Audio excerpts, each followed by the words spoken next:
Donc je travaille dans la finance et ces dernières années, je me suis particulièrement intéressée aux fonds d'investissement qui investissent dans les sociétés qui répondent à des critères environnementaux très forts. Parallèlement à ça, pendant mes vacances, j'ai l'habitude en fait de naviguer et d'aller plonger dans les océans. La seule chose, c'est que ces dernières années, comme beaucoup d'autres personnes, j'ai été obligée de partir de plus en plus loin pour aller trouver en fait des poissons et des barrières de corail intactes. J'ai donc eu l'idée ces derniers mois de monter une association, Time for the Ocean, qui vise à créer des prises de parole pour aider les fondations et les associations qui travaillent sur la protection des océans et sur la protection du littoral. Ainsi, ça leur permet effectivement d'être davantage connus du grand public et surtout des décideurs. Il me paraissait très intéressant de leur trouver et de leur créer une prise de parole à ces gens absolument formidables qui font un travail sur le terrain tous les jours et qui sont malheureusement encore peu connus du grand public. C'est donc une association qui est membre de... Il y a 4 membres dans cette association et nous commençons en fait cette aventure dans un climat convivial et surtout amical.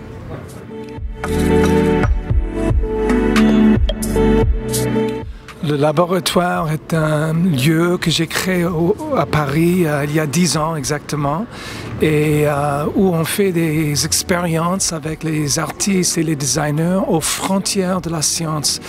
Depuis 10 ans, on a fait 25 expériences et notre dernière est justement avec Doug Aitken. Et de ces expériences, on arrive à produire des œuvres qui sont aujourd'hui dans des collections permanentes ou sont éditées et sont vendues commercialement. Donc c'est un lieu de création de demain.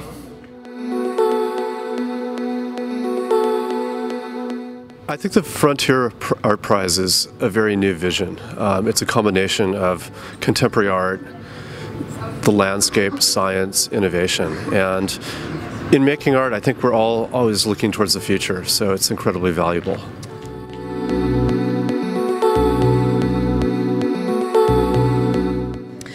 Donc moi je suis à la tête du programme marin au Centre Patrimoine Mondial de l'UNESCO. Donc ça veut dire que nous à l'UNESCO nous avons la liste Patrimoine Mondial qui est très bien connue, qui est actuellement à 1073 sites classés au Patrimoine Mondial et parmi ces sites également 49 qui sont classés pour leur valeur exceptionnelle des océans. Donc ça veut dire la biodiversité exceptionnelle, des écosystèmes uniques, des récifs coralliens, donc des sites vraiment uniques pour toute l'humanité. Et donc nous à l'UNESCO, notre mandat, ça c'est de surveiller si les pays, oui ou non, protègent ces sites bien. Donc on est sur le terrain, on regarde si les sites sont bien protégés et donc on travaille en permanence en 49 sites patrimoine mondial, des aires marines protégées vraiment, mais les plus uniques au monde, dans 37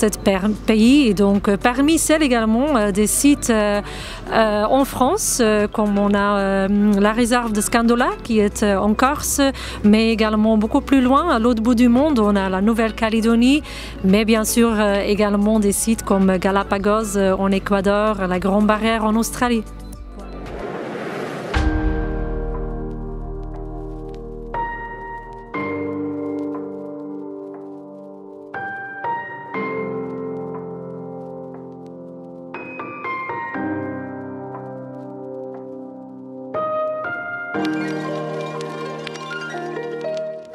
Alors, il me semblait totalement intéressant aujourd'hui d'explorer la frontière qui lie aujourd'hui l'art et la science. Bon, l'art pour nous, finalement, c'est indispensable. L'art et la science viennent de la même racine. Science has always influenced art, and it allows, the intersection really allows for so much more experimentation. C'est vraiment l'art peut transmettre une émotion.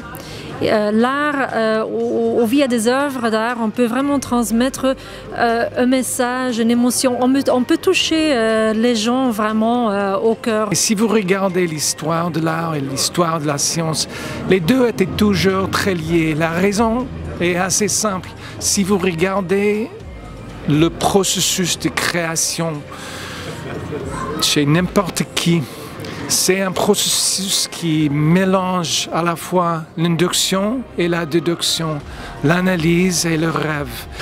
In many ways, art is always about innovation, and these are two of the things that we share.